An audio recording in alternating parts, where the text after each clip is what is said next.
Okay, so good morning, everyone, and welcome, or good afternoon. Welcome to the next PA Forum Zoom series. I'm delighted to welcome Afshan today, who we had a conversation on the phone, and it was very, very clear that during this time, people are going through some significant change and how nerve-wracking that can be for everybody. And Afshan was kindly there to outreach her and share a session with us today, which I'm very, very grateful for.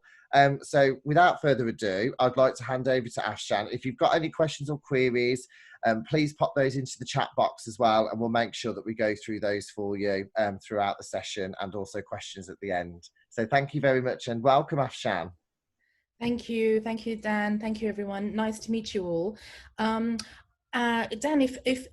yes, I am going to ask you actually during the session to put some thoughts into the chat box. And Dan, if you don't mind sort of helping me to pick up those responses would be great, because once I start the presentation, I'm not sure how much of the chat box and that I'll be able to access, but I will try. Yeah, my name's Afshan. Thank you for inviting me to work with you today. I'm many things, but today I'm here kind of really in my with my coaching hat on. So coaching is something I've done since 2008, but my kind of core of what I've always done is to do with learning and development, working with either in education or working with businesses to support individuals to develop themselves. And it's the one thing that I really, really, really enjoy of everything I do. So I think it's an area that I want to explore more for myself. Change, been through lots. I think everyone on this call can probably fill up a whole book of change that we've all been through. So I've prepared some thoughts for you, which I'll share in a moment through a slide presentation. But what I wanted to know is, do you all know each other? Have you all... I just thought maybe if it's okay, as there's only a few of us, if you would just shout out your name, and perhaps if you wanted to say a line about yourself, then that would be great too, but I'm not going to push it.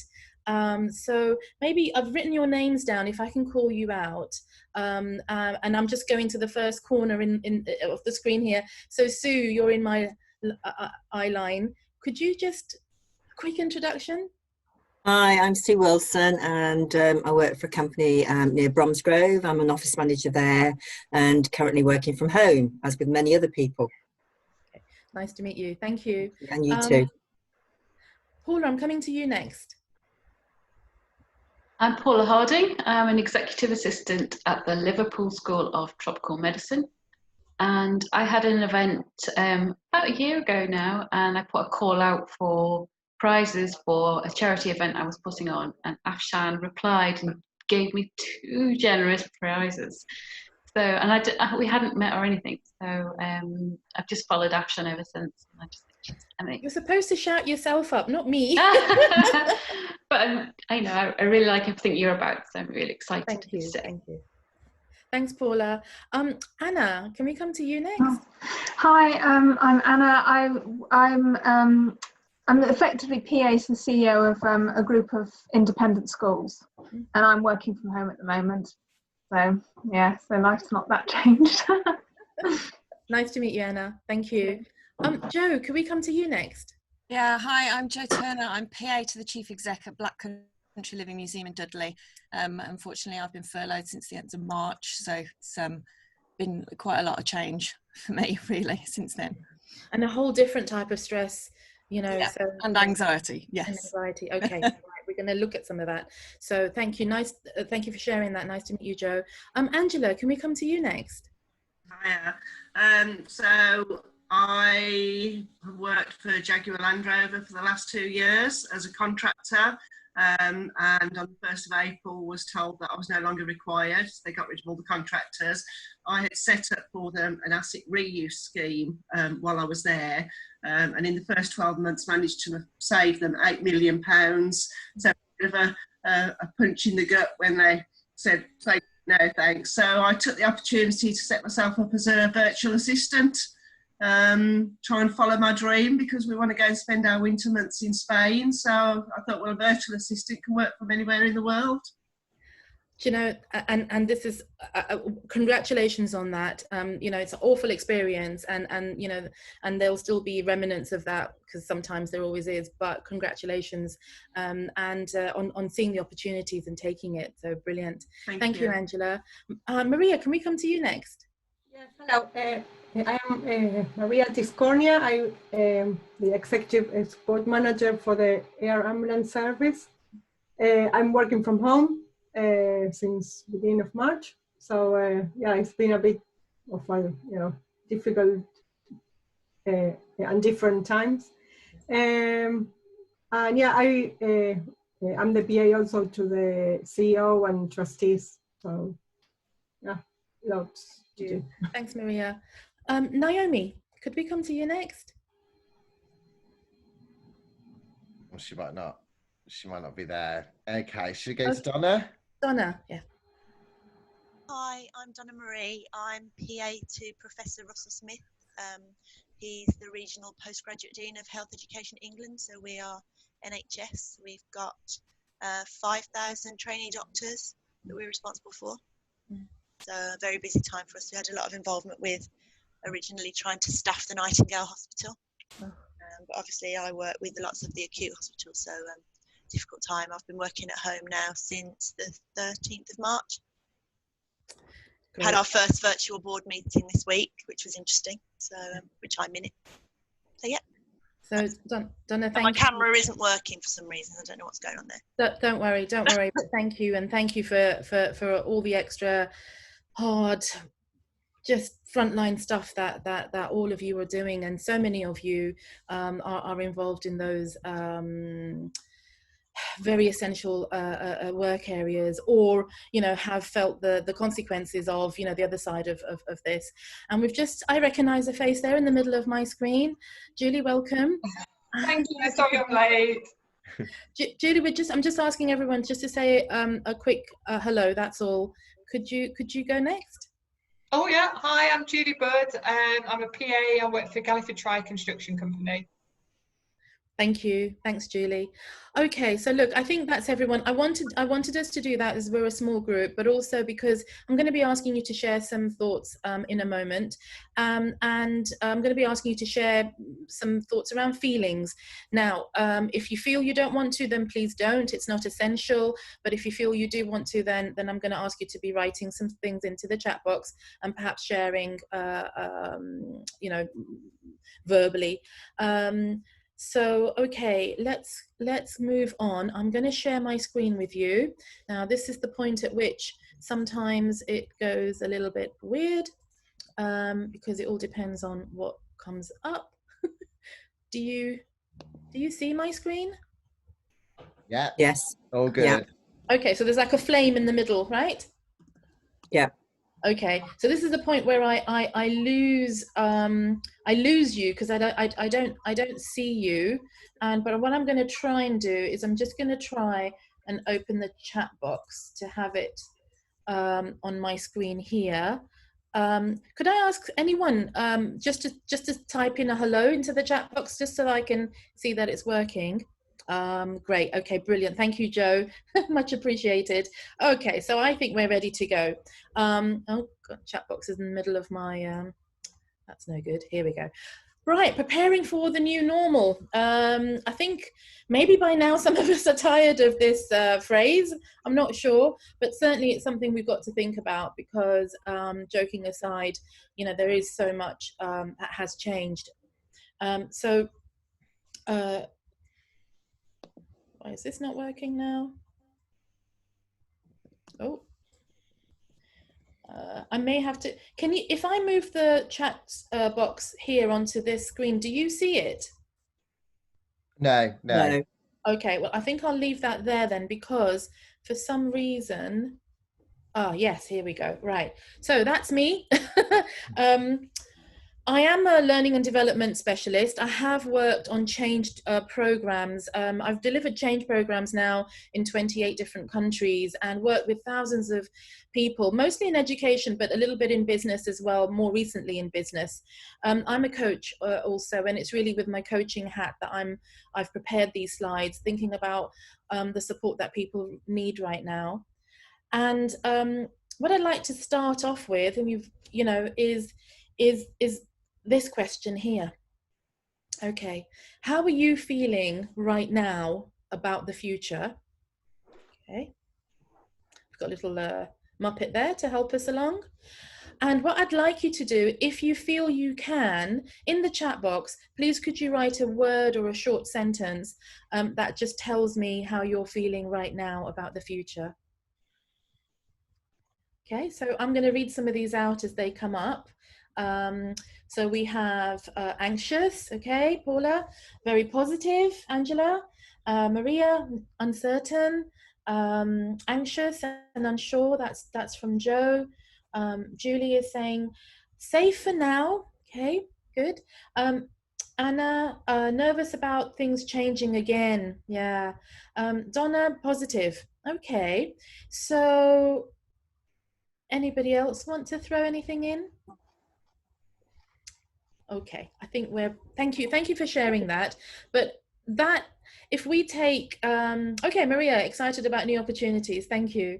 So if we take this as a snapshot of this little group, but then extend that to how everybody else around us in our households, amongst our colleagues, within the community are feeling, I think this is probably about right.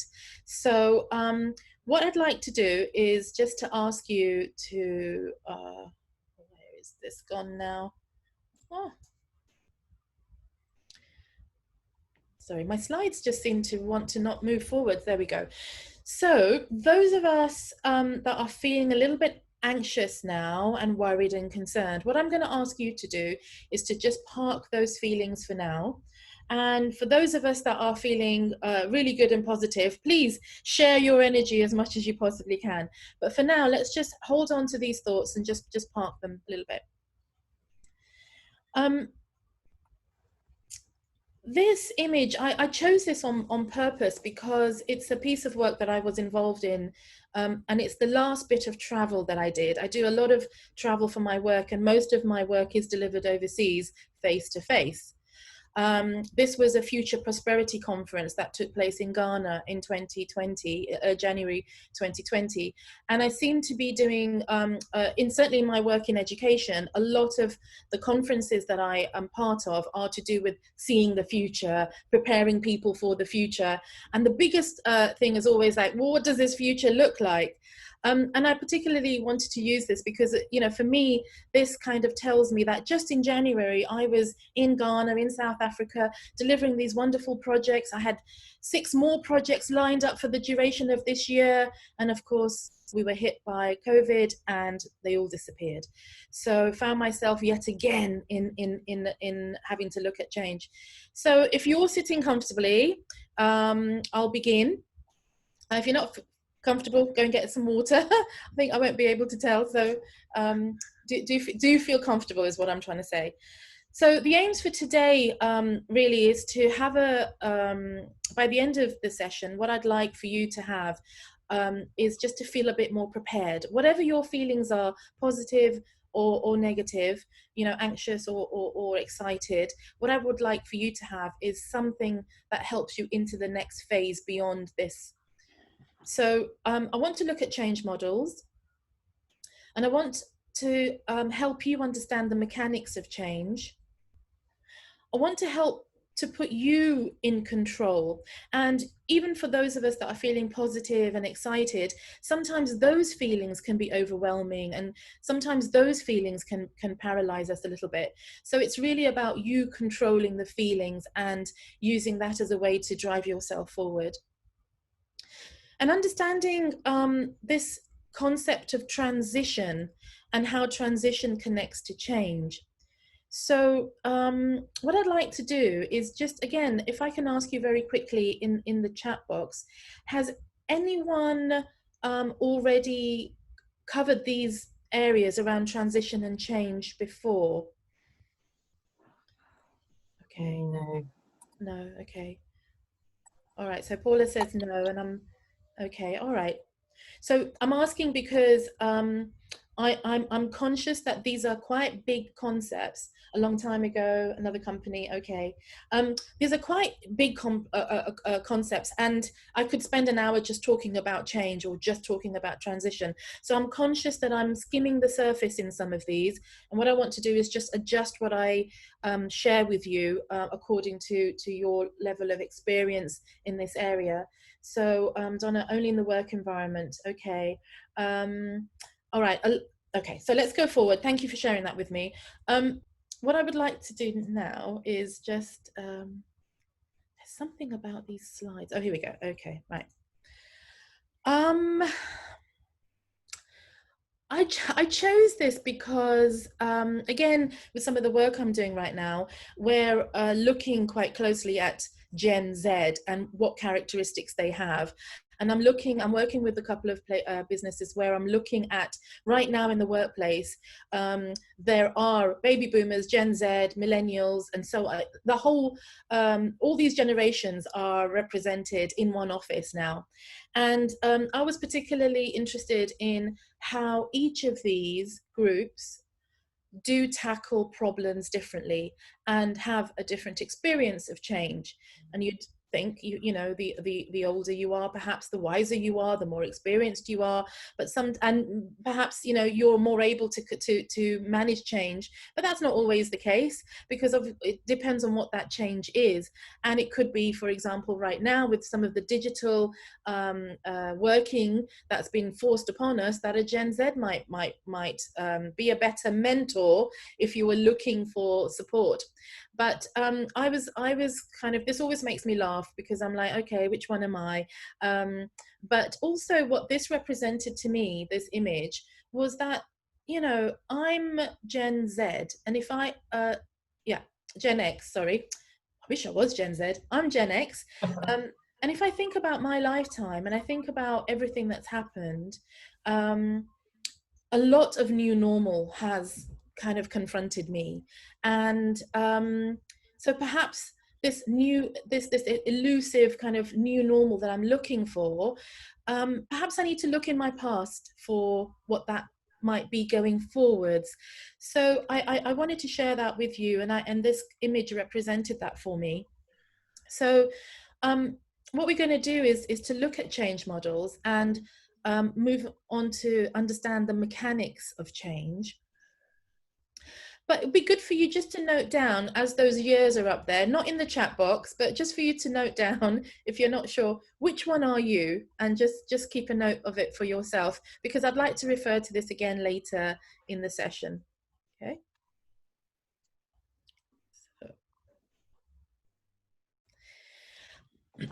So the first change model, and those of you who have looked at change in the workplace will maybe recognize this. So I'm going to show you 3 change models altogether. There are lots of them out there, but these are the more popular ones. They are useful. They are useful, even though some of these are written for a business setting.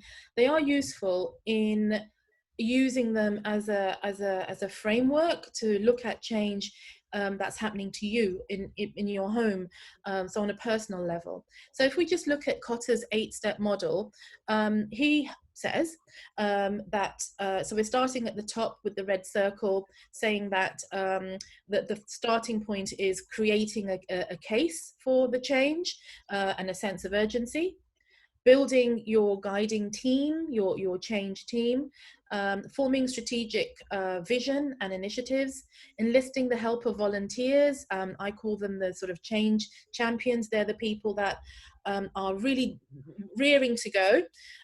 Enable change by removing barriers. So, you know, giving responsibility to somebody, but then saying they can't make a decision, for example, just puts a barrier in the way. And so creating an environment that enables people to work within this change. Generating short-term wins, that's really important. Even actually when we look at change for ourselves, if we don't get the human psyche and human nature is such that we need to have a little win, even if it's a chocolate biscuit. Even if you say to yourself, right, I'm going to do this piece of work and then I'm going to go and get a cup of tea and a chocolate biscuit, that is a short-term win, and that is something that helps us through to the next step. So having short-term wins, Sustaining the change. So, you know, I'm forever thinking, oh, do you know, I'm going to go to the gym and I'm going to have this exercise plan and I'm going to, you know, sort out my, I don't know, website or whatever it might be. And then things happen and I don't always sustain the change. So there's a sense of, you know, perhaps a lack of discipline on my part, but it does take work to sustain the change. And so again, it's just saying, it's recognizing that there is that step. And then institute the change, so implementing the change. So everything is then embedded, the new thing, the new change is embedded into, into the new environment. Okay, so this is Kotter's 8-step model. I'm just gonna move on and I'm gonna introduce you now to Lewin's model. And Lewin is a physicist, so he kind of has come up with this, which is about saying freeze. Oh, went the wrong way. And that unfreeze, which is about creating an environment for change. And then the change itself, which is create the change and take action. And then freeze again. So make the change stick, and perhaps the change has different shapes. So the ice cubes there that you see represent his 3 phases, okay? So you've got that block to start with, and it needs to change for some reason or the other. So an environment is created in that the block then melts. So in the middle, it melts. And so that's in its kind of changed phase, and then it's rebuilt but in a different shape. So what he's just done is to give it 3 phases. Okay, I'm going to introduce you to this last one, but then I want to look at all 3 of them together because I think there's a pattern in each that will be interesting to look at. So this is something called the Addcar model of change. It's a more recent model, but I think it's a bringing together of other models. Addcar, A for awareness, D for desire, the desire to support the change, K for knowledge, how to change, A for the ability to implement the change, and R for reinforcement, to sustain the change. So that's 3 models, not expecting you to remember them, but what I have done is to bring them together into this one table. And when I did this, what I did was I took each model and I just kind of tried to put them into these 3 lines. I used the Lewin model as a sort of benchmark, if you like. But what I realized is that all of them have a beginning, which is about creating the environment. It's about vision. It's about the awareness and what is that need for change. The desire to change, the motivations that go behind it. That's the first layer. The second layer are about creating the change. But in creating the change, there is a lot to consider. We have to be ready. We've got to have the knowledge, the ability. We need the short-term wins to keep our motivation going. We need those change champions or buddies or coaches or whatever you might decide to help you to move forward. But all of them talk about making change stick. So make change stick, freeze, make change stick, reinforcement, sustain the change. So all of them end on that note. And I think making the change stick is sometimes hard. And we're going to move towards looking at why that is and what can we do about it.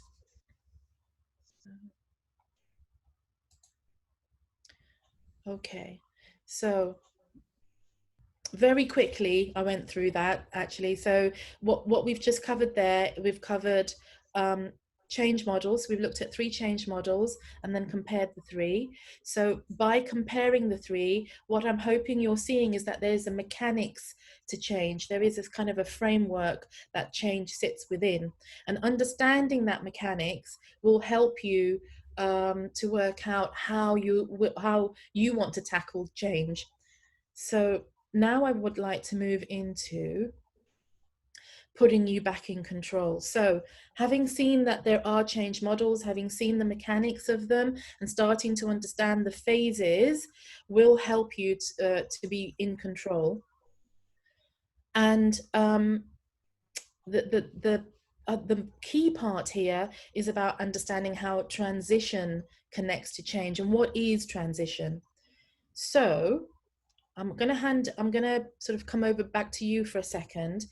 What I'd like to know from you is what kind of things make you lose control.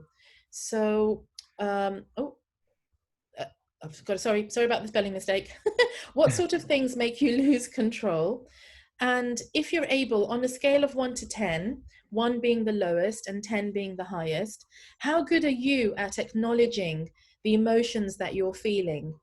I'm quite slow. It takes me, a while to go, oh, actually, I was really annoyed about that. So, it's something which I'm aware of myself. And so because I'm aware of it, I don't, I'm aware that sometimes I react much later. So just asking you that question. Ooh, and is there any fun stuff that makes you lose control? So that's what that last question is. If you can share all three responses to all three, or you can share a response to one of those, but I'd love to see just a range of responses from you in the chat box, please.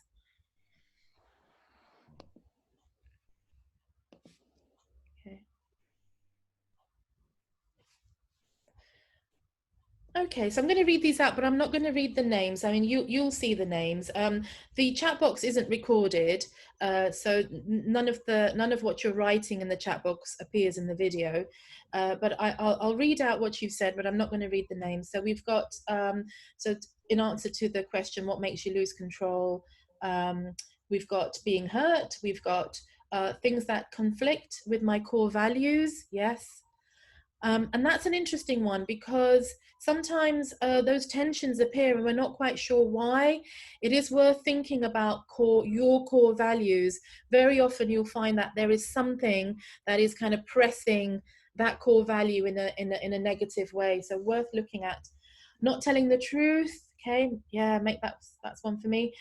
Things that go against my ethics and beliefs. Okay, thank you. Injustice. Yeah. Not planning, not thinking beforehand, of consequences at the end. I learned that one from you, Julie. Okay, thank you, Julie. Others that aren't sometimes as passionate as you. Yeah, and you want to try and get them to hurry up, right? Get on with it. Be passionate.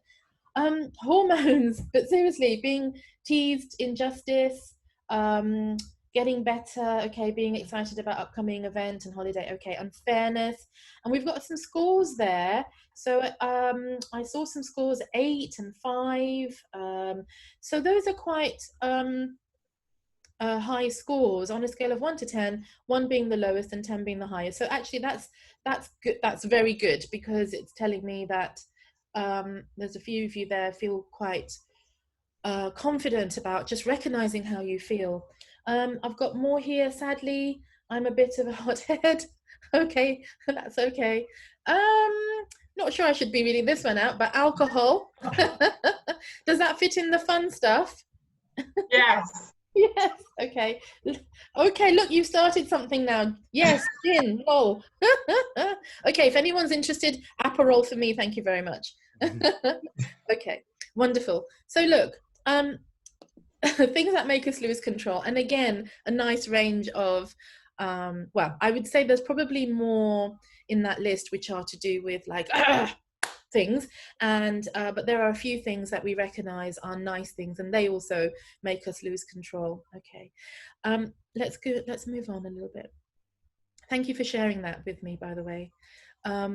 So what's this got to do with change? And there's our little eggs. Perhaps we recognize some of those expressions. I know sometimes I could go through every single one of those expressions on a phone call. So what's this got to do with change? Let's have a look. All right.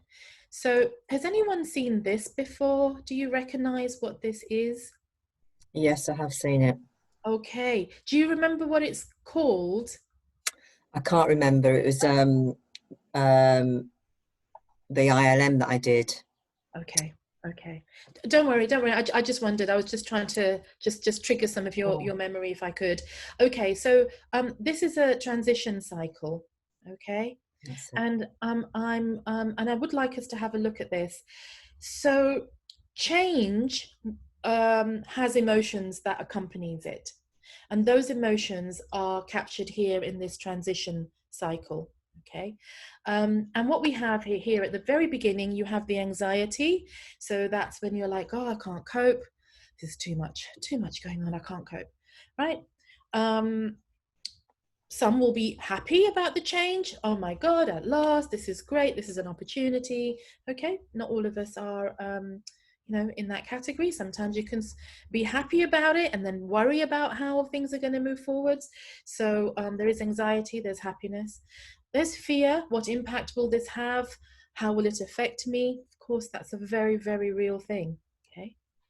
We're moving into sort of anger now. So there's happiness, fear, threat. This is bigger than I thought. Oh, how am I going to do this? I'm talking to a number of people at the moment who are saying, I need to make a change. My work is changing. Do I go it alone? Do I continue? Where do I start? It's really quite difficult and challenging. So, and what accompanies these questions and this change are these feelings. Okay, so threat. This is bigger than me. Guilt. Did I really do that? I think guilt. So guilt will come in depending on what this change is referring to. But let's just move on. Depression, you know, this kind of who am I? I had 2 weeks ago, I had 3 days where I was just completely lost. I didn't really know who I was, what I was doing, what my business is going to mean. I had 3 days of not sleeping, not really eating, in my pajamas, churning out stuff, but none of it made sense. So, you know, I was clearly in that phase of just being lost and depressed there. So, and the change and the curve moves up. Okay, it does eventually move up. We know this. All of us have experienced, and we know that there is always an end and there's always an improvement.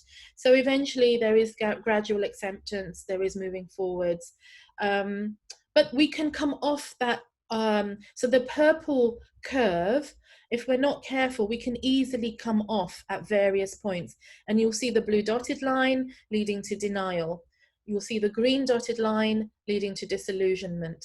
And you'll see the orange dotted line, which taking you to hostility. And so, I mean, you know, there's lots of these transition cycles around, lots of models around. I like this one because it brought together the feelings and it brought together those statements that we do make to ourselves. And some of you may have said one or more of these things to yourself. So I like this one. So it's really making sure that you're aware. And again, it's about knowing the mechanics behind something like a transition cycle. So taking this forward a little bit more, okay, I wanted to just have a look at, just really quickly, change definition. So change is to make something different, simple as that, okay. Transition is the process or a period of changing from one state or condition to another. So I think sometimes you may have heard change and transition, and it's almost as though, oh, is it the same thing? It's not. So the change is the change you're going to make, but the transition is that process of going through the emotions. And I'm going to touch on that a little bit more in a second. So the change is the external thing, and it's quicker and it's visible, and it's sometimes predictable. It can be physical, it can be tangible, you can see it, you can know it, you want to improve this or change that, or so there's something tangible about it. Transition, however, is an internal process. It's personal, it's slower, it's less visible, it's less predictable, because we can go off that curve. It's a psychological adjustment, and so it's because of that, it's not tangible. And I think that actually focusing on transition may be more important than focusing on the change, or maybe as important. I have to make up my mind on that one. So the transition cycle, okay, hopefully what you're trying to do is to get to that point where that orange arrow has appeared, which is gradual acceptance, and of course moving forward. That's what we're aiming for. But look what you've got to do to get there. And I just wonder if, you know, just a thought to yourself right now, if you want to share, please do. But right now, where do you feel, oh, someone's put some notes on, but do you recognize where you might be in terms of your change? And Anna, thank you for your feedback. So you've put, this is really useful, seeing that some of the negative feelings are normal, but if you keep going, you get through, and how the stuck states are off the curve. Absolutely. It is. Thank you for bringing that up, actually, in the fact that the thing about this is normal. It is normal to feel these things. I didn't feel normal after 3 days of not eating and not showering and being in my pajamas. I didn't cry, but I think my energy went into like, or maybe had a bit of rum, but anyway, I think maybe I shouldn't have done that. But I was like furiously typing away. And so, you know, suddenly realizing that, hang on, what am I doing? Was quite a shock to me that I was in that state for 3 days. So, but also recognizing that it's normal. I didn't berate myself. I didn't think, oh my gosh, this is the, you know, end of me. I just thought, right, I needed to go through that. Where am I on this transition curve? So, I think a lot of people, Afshan, will be at that, the who am I stage, because I guess I just guess that the transition stage at the moment, we are in that stage, all of us. I think we're all quite in that transition stage where it's kind of what's next, yeah, and where do you go? And I think I'm certainly in that stage. Just talking from my experience, is kind of, I wouldn't necessarily say the depression side of things, but it's very much an uncertainty of who am I and what do I want to do and where do I want to go and how do I get there and all that kind of thing. I think really, yeah. I think it's all forced just to feel that way.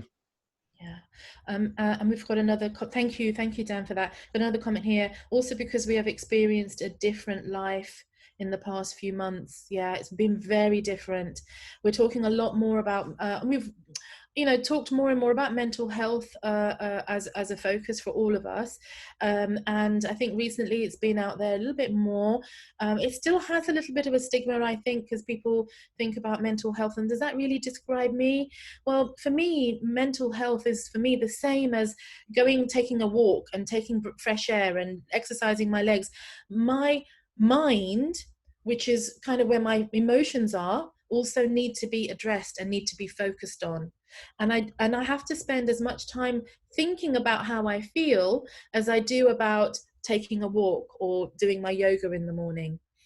And I think we don't always do that, and so that's why I was interested to know how confident do you feel about recognizing your feelings and how you're feeling right now? Because the minute you do recognize it, you can give it a name, and as soon as you can give it a name, you can start then working through it.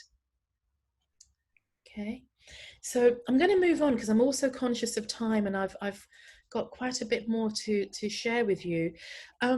Change is a messy business, and a very messy business. And we've alluded a little bit to this already, which is that there's you in the middle, but each of those circles represent a change that could be going on, involving you, around you. One of those circles could be your home life. One of those circles could be your personal life. One of those circles could be your finances. One of those circles could be to do with your children, with your pets, with your... The thing is that we have got so many circles of change that we're involved in, and some of those circles are bigger, some of them spin faster, some of them are slower. We've got to also recognize that change isn't one thing, it's many things that you're involved in. Okay, and so I think it's worthwhile stopping and just thinking about which of those circles are you going to tackle. Which is priority, which is spinning faster. Maybe it's spinning faster because it's stress and anxiety attached to it. Is that what needs to kind of take a back burner for now? I'm just looking at another comment. So from Donna, I have to say I have felt far less stressed and much better in myself recently. Maybe I'm strange, and maybe and getting antisocial in my old age. No, you're not, Donna. You're absolutely not. Okay. I think that it's good that you're feeling better in yourself, and I'm thinking, now that you're seeing this mechanics of change in the cycle, perhaps you're in a different phase. So let's carry on here.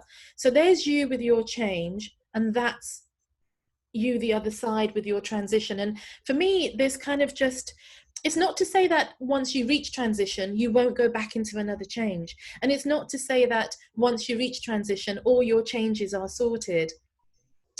But I really, what I want to demonstrate is that you are surrounded by lots of different circles of change, and everyone around you has a different circle of change. So you start to get a very messy picture with these kind of circles all touching each other, sometimes overlapping, and you carry a certain number of these circles yourself.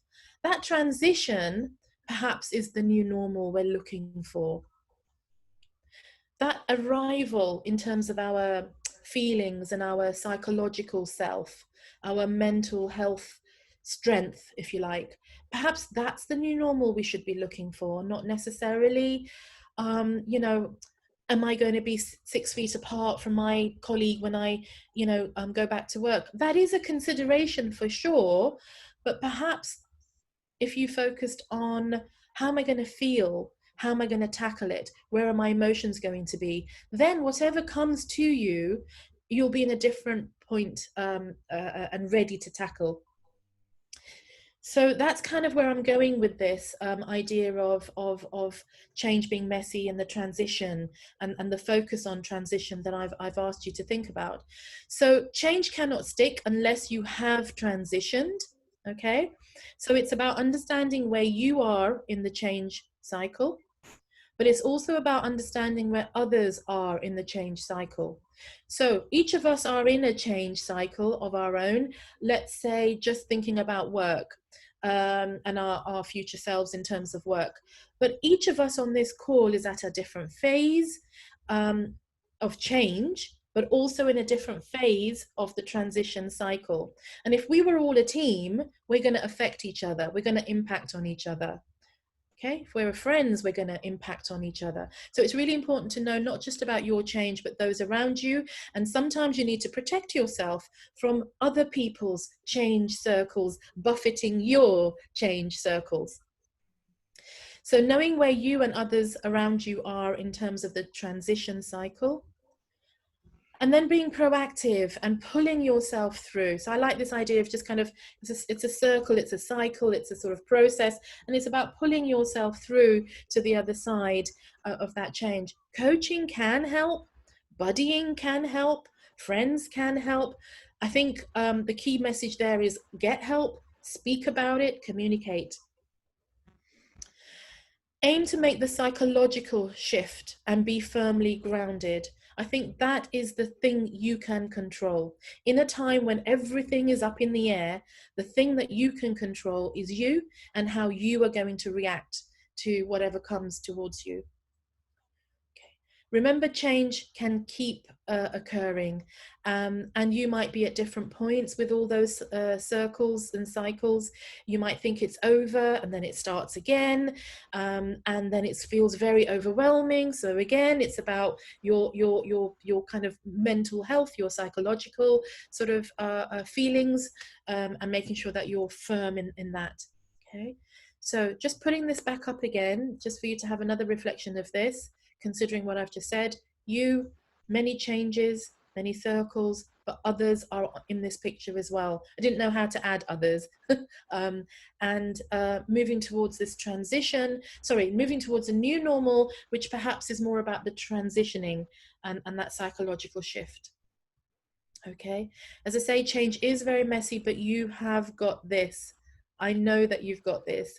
And it's a mantra perhaps for yourself to just as a reminder. Okay, so we've just looked at how possible ways to put you back in control. We've just looked at how transition connects to change. Okay, and I wanted to kind of just revisit this, but I'm going to revisit it really quickly because I think the next slide is more important. And I really just wanted to revisit the fact that, you know, all of these generations will have said, oh my gosh, I don't know, when I went to school, I didn't have computers at school, and yet I do nothing but use computers. I run my business from my phone here. This doesn't exist when I was at school. So, you know, I was just putting this back up just to start moving our thinking towards all the stuff that has happened, that once upon a time we were like, oh no, don't like this new normal, don't like this new normal at all. And what is the new normal? So I was having a look to see, there have been pandemics before, and there is very definitely a lesson to be learned in looking back to see what happened in time. I've taken the numbers off this because this image actually came from an Indian newspaper, and I just like the way that they presented it. There's COVID-19. You know, I mentioned in my little introduction to Dan, I'd mentioned something about the Spanish flu, and I'll come back to that in a second because it has quite a significant place in my life. But I wanted just there to show that unfortunately COVID isn't going to be the last, you know, a pandemic that we have. They are there, and I wanted just to throw up some aspects that I thought about. All of these are what I'm calling the old new normal. So once upon a time, people wouldn't have imagined that we'd be traveling by air, and you know, but now it's the old new normal. Entertainment and the way that entertainment has progressed, and you think about digital TV, and you know, we don't all just sit around a fire telling stories anymore. Things have moved on, although I love sitting around a fire telling stories. It's brilliant. Cars, again, thinking about a time in history where people would be like, cars, nah, that's not going to work. Okay. Fashion, thinking about how fashion has changed. The digital transformation is huge and still happening, and people right now worrying about what's the next phase of this. Shopping, we think about how shopping has changed over time. I wanted to put the hard stuff on here as well, you know, and we, you know, weapons have changed, and the way that countries war with each other has changed. Space travel, massive changes. Poverty, you know, I think it has changed. In some cases, you could say it's become worse. In others, it's become better, but it's a change. Food and the way that we eat and what food that we access. The NHS didn't exist pre-war. It took a terrible situation to create something as wonderful as the NHS. Work has changed, the way that we work. Industry, economy has changed. Education has changed. Medicine has changed. Okay. But now looking at the new normal, what I did was I was having a think about, okay, in this new normal, what are the things that are going to actually move across anyway? These are things that are still going to happen. We just don't know how they're going to happen. That's all. So I moved across air travel and all travel. So travel will still happen. We just don't know what shape it's going to take.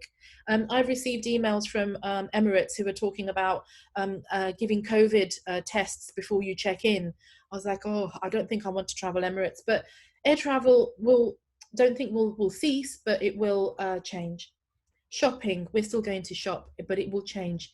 The way that we shop is going to change. So I'm just going to move this. Okay. Poverty, now we're hearing a lot, and I work internationally, and there's a lot of concern about poverty going up. You know, it could be one of the awful consequences. The way that we entertain ourselves will still be there, but it's different. Okay, the way that we work, we still have to work, but it will be different. Industry, economy, it's still there. Again, different. Education, the same. Okay, so these just a few. There are very many more we could add to this, and we had a longer session, we could look at what those are. But these are things that I'm thinking still will happen, but they will happen differently. And the reason they will happen differently, of course, is because we have social distancing. We will change the way that we meet people, or we're not meeting people right now. I put PPE on there because perhaps there's a time that we all have to consider protective clothing in some way. Okay. Uncertainty, of course, this is the thing that affects all of those green circles. So those things will exist, but how? That's the uncertainty. That's the question. Okay. Mental health, I think, is going to be something that affects also the way that we work across those. Sorry, is somebody going to say something? Okay.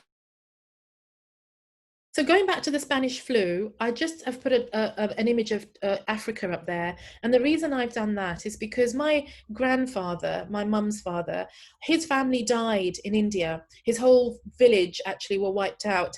Well, not all of them, but the majority of them were wiped out. But his family did die in the Spanish flu in 1918. He was a 9-year-old boy, didn't know what to do.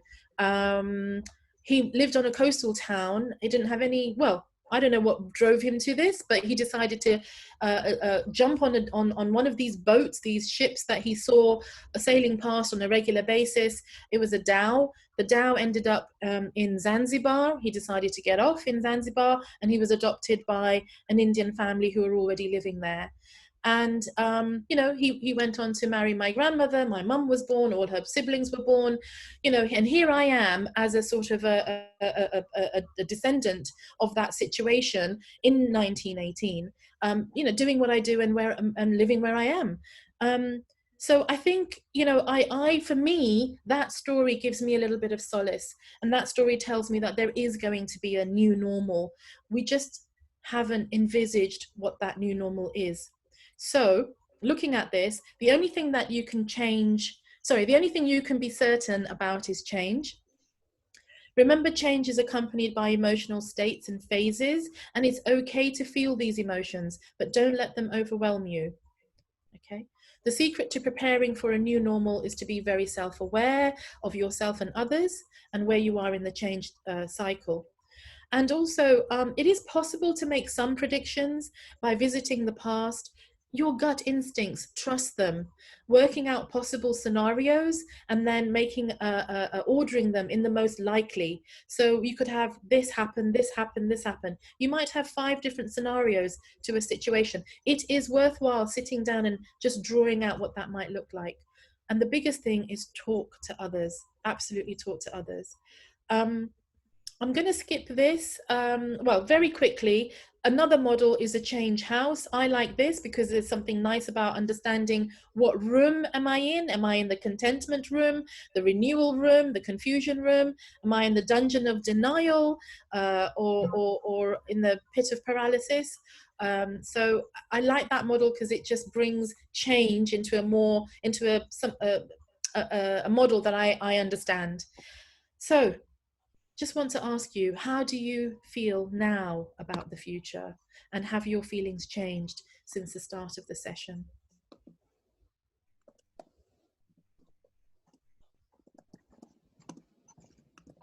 There's a few of you typing. So, thank you. Still positive. Okay.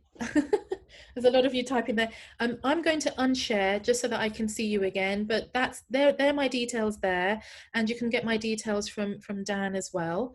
If anyone wanted to have a, you know, sort of follow-up conversation, please do. I'd be more than delighted.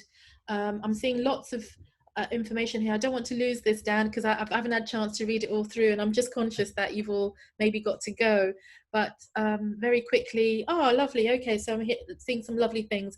Empowered, less worried, brightened up my day, feeling more positive. That's wonderful. Thank you.